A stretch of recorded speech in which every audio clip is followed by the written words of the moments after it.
లక్ష్యమును జీవమును ఆధారము నీ వాక్యము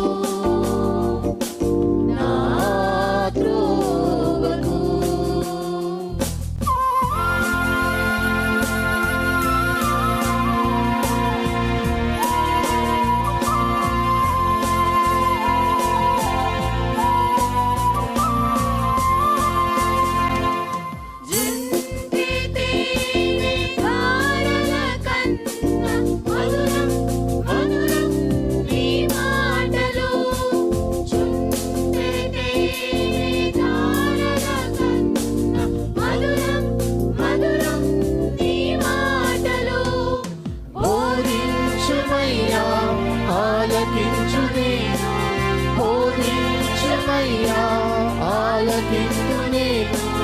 అనుసరింతునయ్యా ఆత్మశక్తితో, అనుసరింతునయ్యా.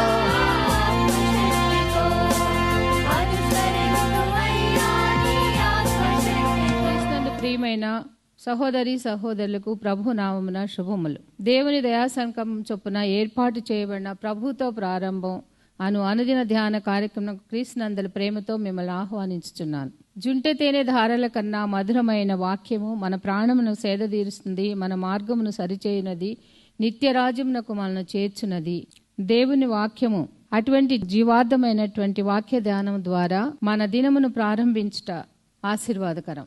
ప్రభుతో ప్రారంభం, తద్వారా ప్రతిక్షణము ఆయన మనతో, మన వెంట కాపరిగా, పోషకుడిగా ఉండాలని కోరుకుంటూ ప్రార్థనతో ప్రారంభిద్దాం. ఆయన ఆశీస్సులు ఆశీర్వాదములు సదా మనకు తోడైండునుగాక.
సుఖము నరసితి నిత్యము, ఐహిక సుఖము నరసితి నిత్యము.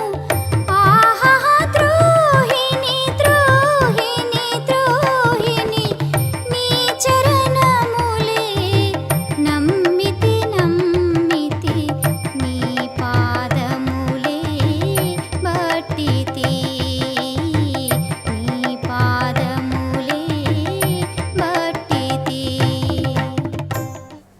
క్రీస్తునందు ప్రియమైన దేవుని సంగమా, మరొక నూతన దినమును దేవుడు మనకు అనుగ్రహించాడు.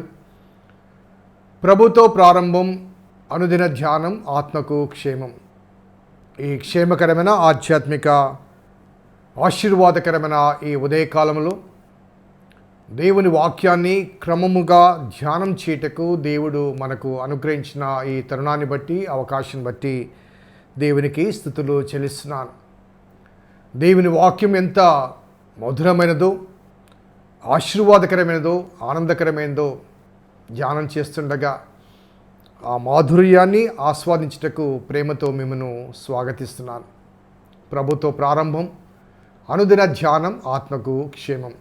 రండి కలిసి ప్రార్థించి దేవుని వాక్యాన్ని కలిసి ధ్యానం చేద్దాం, ప్రార్థన చేద్దాం. కృపగల దేవా, దయగల తండ్రి, మీ పాదములకు స్తోత్రము చెల్లిస్తున్నాం నాయన. నీ ఉచితమైన దయా సంకల్పాన్ని బట్టి మమ్మను ప్రేమించి మీరు మమ్మను ప్రోత్సహిస్తున్న విధానాన్ని బట్టి ప్రభువాస్తుతులు చెల్లిస్తున్నాం. నీ లేఖనాలు అద్భుతమైన ఆధ్యాత్మిక సూచనలు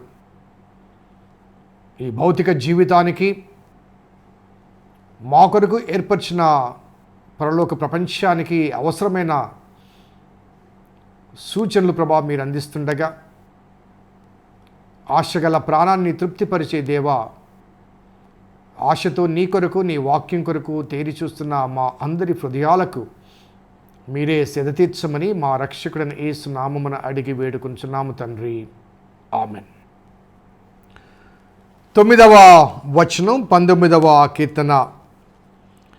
యెహోవా యందైన భయము పవిత్రమైనది, అది నిత్యము నిలుచును. యెహోవా న్యాయ విధులు సత్యమైనవి, అవి కేవలము న్యాయమైనవి. నిన్నటి దినము ధ్యానం చేస్తూ యెహోవా ఏర్పరిచిన ధర్మము నిర్మలమైనది, అది కన్నులకు వెలుగిచ్చును. అంతకుముందు దినము యెహోవా ఉపదేశములు నిర్దోషమైనవి, అవి హృదయమును సంతోషపరచును. 7వ వచనంలో యెహోవా నియమించిన ధర్మశాస్త్రం. సో దేవుని లేఖనాల గురించి భక్తుడు వాడిన పదజాలాలు చూస్తే ఉపదేశం అంటాడు, ధర్మము అంటాడు, న్యాయ విధులు అంటాడు. ఉపదేశము, ధర్మము, న్యాయ విధులు, వాటి గురించి చెప్పిన మాటలు యథార్థమైనది, నమ్మదగినది, నిర్దోషమైనది, నిర్మలమైనది, పవిత్రమైనది, సత్యమైనవి. దావీదు ఎటువంటి పదజాలాన్ని వాడుతున్నాడో ఒకసారి మనము ఆలోచించాలి. దేవుని భక్తునిగా, దేవుని హృదయాన్ని అనుసరించి కొనసాగే ఒక శ్రేష్టమైన వ్యక్తిత్వం కలిగిన వ్యక్తిగా దావీదును మనము గమనిస్తూ, మరి 9వ వచనం మనం జ్ఞాపకం చేసుకుంటే, యెహోవా యందైన భయము పవిత్రమైనది, అది నిత్యము నిలుచును. The fear of the Lord is clean అనే మాట వాడబడింది. పవిత్రమైనది, ప్యూర్ అనే మాట వస్తుంది. Pure at the same time clear. Pure అనే మాట గురించి గతంలో నేను 8వ వచనంలో నిర్దోషమైనది, అదైతే నిర్మలమైనది అనే మాటలు మనము జ్ఞాపకం చేసుకున్నాం. ఇక్కడ ప్యూర్ అనే పదం కన్నా క్లీన్ అనే పదం వాడారు. క్లీన్ అనే మాట అనగా శుభ్రపరచుట. యెహోవా యందైన భయము మనల్ని శుభ్రపరుస్తుంది. It make us clean. అనగా we have the uncleanness of the sin. పాపమనే ఆ మురికి మనలో ఉంది. పాపంలో పుట్టాము. పాపమందే మన తల్లి మన గర్భమును ధరించింది. దావీదు ఆ మాట వాడతాడు. అదే రీతిగా పౌలు భక్తుడు కూడా కొత్త నిబంధనలో గలతీ పత్రికలో ఆ మాట వాడతాడు. సో పాపంలో తల్లి గర్భము ధరించింది. తల్లి గర్భంలో రూపించబడకముందే దేవుడు మనల్ని ప్రత్యేకపరిచాడు. సో ఈ నేపథ్యంలో ఈ క్లీన్ అనే మాట శుభ్రపరుస్తుంది. ఏం శుభ్రపరుస్తుంది? యెహోవా యందైన భయము శుభ్రపరుస్తుంది. అనగా it శాంక్టిఫైస్. The fear of the lord శాంక్టిఫైస్ our heart. మన హృదయంలో ఉన్నటువంటి ఎటువంటి అన్క్లీన్నెస్, అపవిత్రమైనది ఏదైనా ఉంటే దేవుని పట్ల మనకున్న భయం ఏం చేస్తుందంటే ఆ అపవిత్రత నుంచి మనల్ని దూరం చేస్తుంది. ఈనాడు దేవుని ఎరిగిన బిడ్డలుగా మనము జీవిస్తూ కూడా కొన్నిసార్లు దైవ వ్యతిరేకమైన క్రియలకు మనము లోను కావటానికి గల కారణాల్లో ప్రధానమైన కారణం దేవుని పట్ల భయము లేకపోవడమే. క్రైస్తవ సమాజానికి, క్రైస్తవేతర సమాజానికి ఉన్న ఒక డిఫరెన్స్ ఏంటంటే అనేకవి ఉన్నాయి. కానీ ఒక డిఫరెన్స్ ఏంటంటే వారికి దేవుడంటే భయం ఎక్కువ. కాబట్టి ఆ భయముతో వారు ప్రతిదాన్ని పూజిస్తారు. ఆ దేవుడు అని పేరు పెట్టబడిన ప్రతి అంశాన్ని కూడా వారు పూజిస్తారు, ఎందుకంటే భయం ఎక్కువ. మనకు ఆ భయము తక్కువ. కాబట్టి చాలాసార్లు దేవుని ఎరిగిన ప్రజలుగా భావించబడ్డ మనము చాలాసార్లు మన ఇచ్చ వచ్చినట్టుగా ప్రవర్తిస్తూ ఉంటాం, మనకిష్టం వచ్చినట్టుగా ప్రవర్తిస్తూ ఉంటాం. మారు మనస్సు అంటాం, కానీ మనసు మారదు, హృదయం మారదు, జీవితం మారదు, నడక మారదు, నడవడిక మారదు, చూపు మారదు. అదే రీతిగా మన ఆలోచన మారదు, భావాలు మారవు, భావ వ్యక్తీకరణ మారదు. No change. ఈనాడు క్రైస్తవేతర ప్రపంచానికి క్రీస్తును ప్రకటించలేకపోవడానికి గల కారణం ఏంటంటే we are not converted enough to convert others. దేవుని ఎరుగని ప్రజలకు దేవుని ఎరిగిన ప్రజలకు మధ్య ఏమైనా భిన్నత్వము మనము కనపరచగలుగుతున్నామా?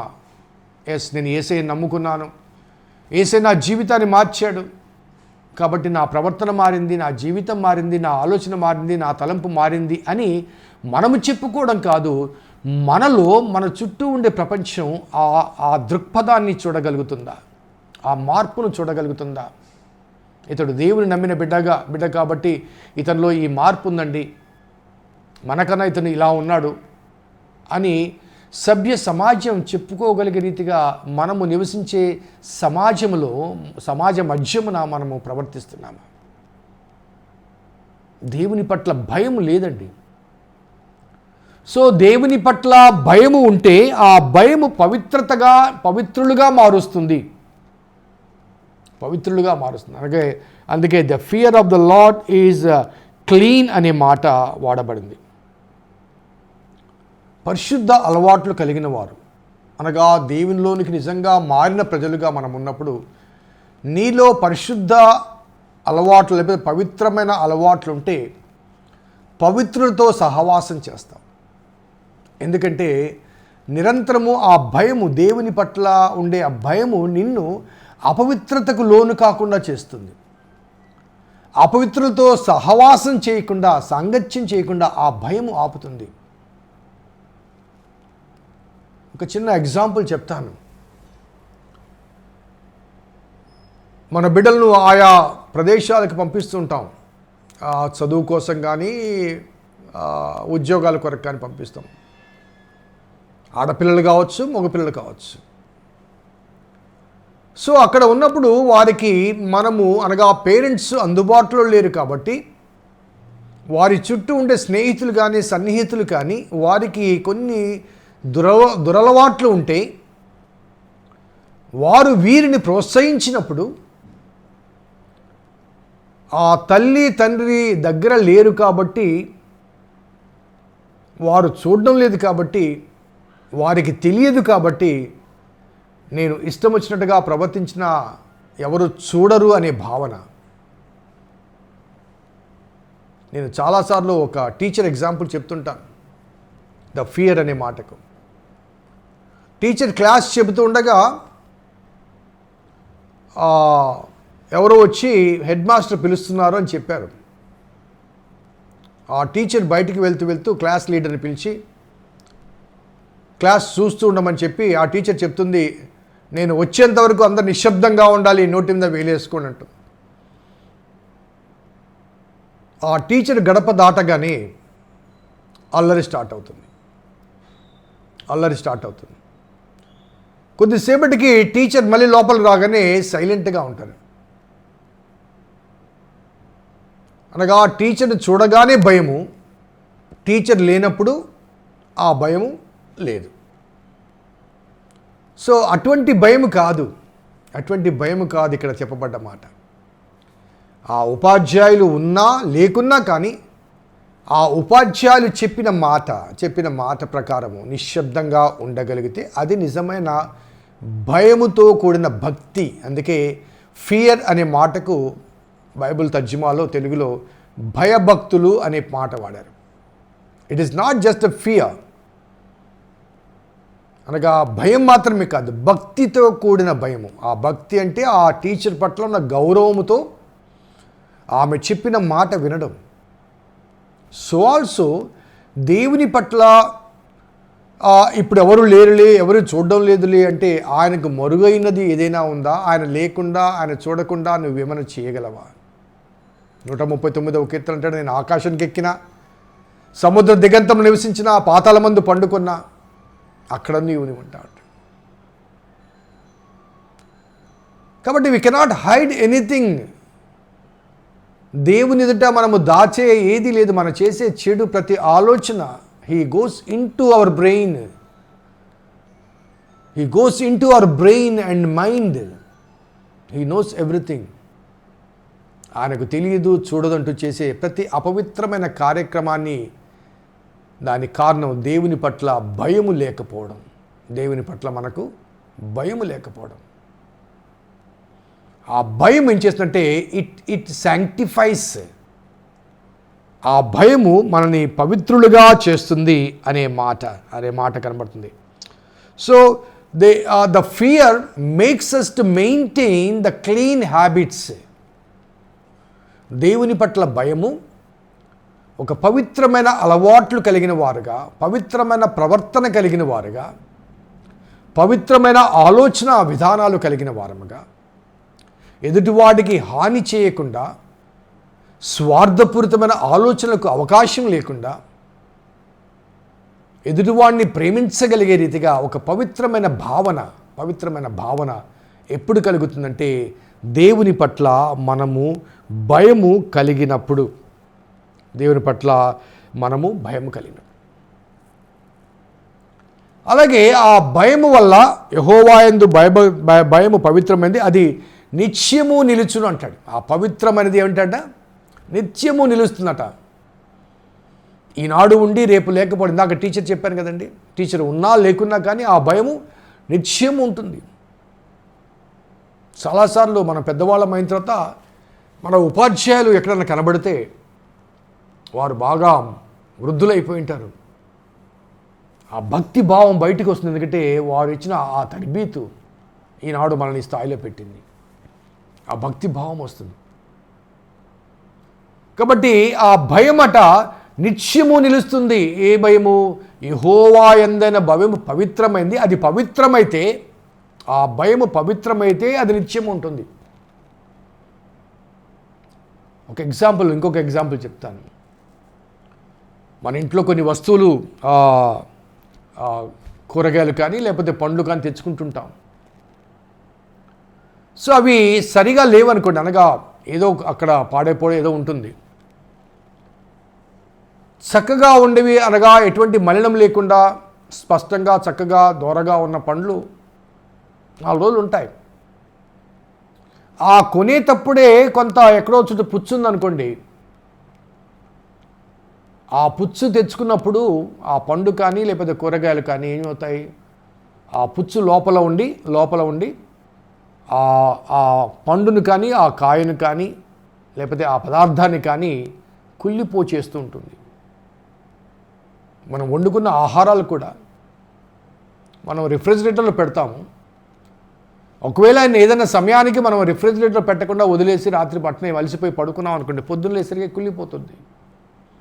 దాన్ని మర్చిపోయామనుకోండి, మరుసటి రోజుకి ఇంకా కుళ్ళిపోతుంది. It cannot stay longer. అప్పుడప్పుడు మనం మర్చిపోయి ఊర్లోకి వెళ్తుంటామండి, పాత్రలు అలాగే పెట్టేసి, ఆ పాత్రల్లో పదార్థాలు మర్చిపోయి అలాగే పోతాము. ఒక వారం 10 రోజులకు వచ్చేసరికి ఆ దుర్వాసన ఇల్లు మొత్తం నిండుకొని ఉంటుంది.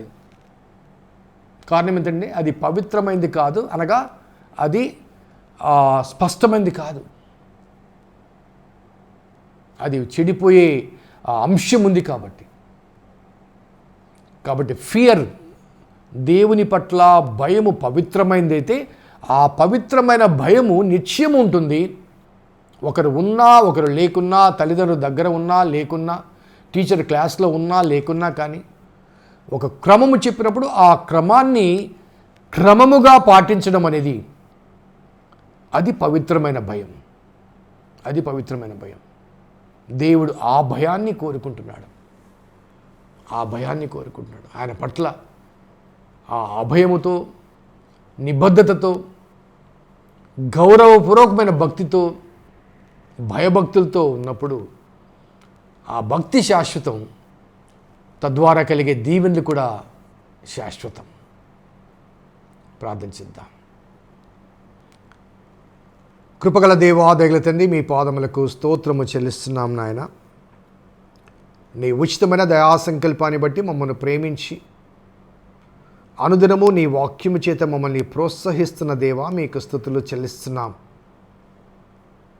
నీ యందలి భయము మా హృదయాల్లో ఉంటే మా జీవితం పవిత్రమైనదిగా ఉంటుంది.